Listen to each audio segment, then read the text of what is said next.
يا أيها الناس إنا خلقناكم من ذكر وأنثى وجعلناكم شعوبا وقبائل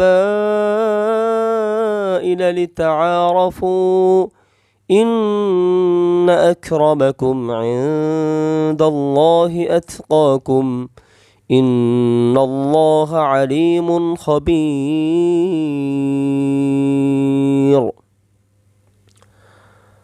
আয়াতের তরজমা হচ্ছে, ইয়া আইয়ুহান নাস, হে লোক সকল, ইন্না খলাকনাকুম মিন যাকারিন ওয়া উনসা, নিঃসন্দেহে আমি তোমাদেরকে সৃষ্টি করিয়েছি একজন নারী থেকে একজন পুরুষ থেকে। ওয়াজআলনাকুম শুউবান ওয়া ক্বাবাইলা, এবং আমি তোমাদেরকে বিভিন্ন জাতি গোষ্ঠী এবং বিভিন্ন গোত্রে বিভক্ত করিয়াছি। লিতাআরাফু, যেন তোমরা একে অপরকে পরস্পরকে চিনতে পারো, জানতে পারো, বুঝতে পারো। ইন্না আকরামাকুম ইনদাল্লাহি আতকাকুম, নিঃসন্দেহে তোমাদের মধ্যে আল্লাহ তাআলার কাছে সবচাইতে সম্মানিত ব্যক্তি হচ্ছে সেই যে তোমাদের মধ্যে সবচাইতে তাকওয়াওয়ালা। ইন্নাল্লাহা আলিমুন খবীর, নিঃসন্দেহে মহান আল্লাহ সুবহানাহু ওয়া তাআলা সকল কিছু জানেন এবং সকল বিষয় সম্পর্কে তিনি অবগত। এখানে একটি গুরুত্বপূর্ণ বিষয় হচ্ছে ইন্না আকরামাকুম ইনদাল্লাহি আতকাকুম, নিঃসন্দেহে তোমাদের মধ্যে সবচাইতে আল্লাহ তাআলার কাছে সম্মানিত ব্যক্তি হচ্ছে সে যে তোমাদের মধ্যে সবচাইতে তাকওয়াওয়ালা।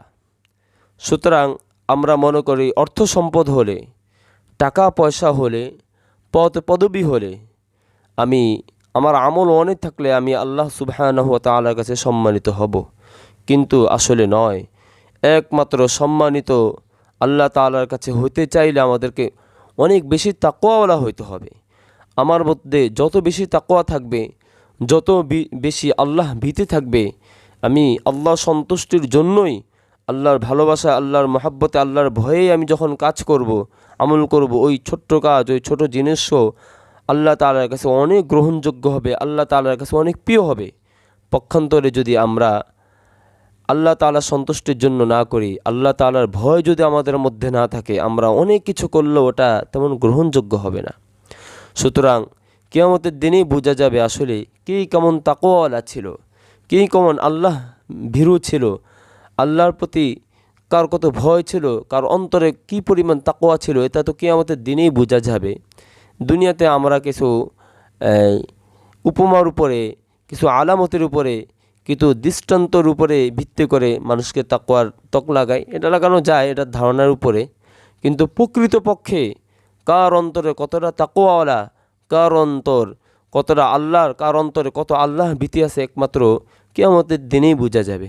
আল্লাহ সুবহানাহু ওয়া তাআলা আমাদেরকে বেশি বেশি আল্লাহর ইবাদত বন্দেগী করার তৌফিক দান করুন এবং আল্লাহ তাআলার ভয় আমাদের অন্তরে লালন করে ইখলাসের সাথে, দ্বীনের মেহনতের সাথে লেগে থাকার তৌফিক দান করুন। আমিন। ওয়া আখির দাওয়ানা আনিল হামদুলিল্লাহি রাব্বিল আলামিন।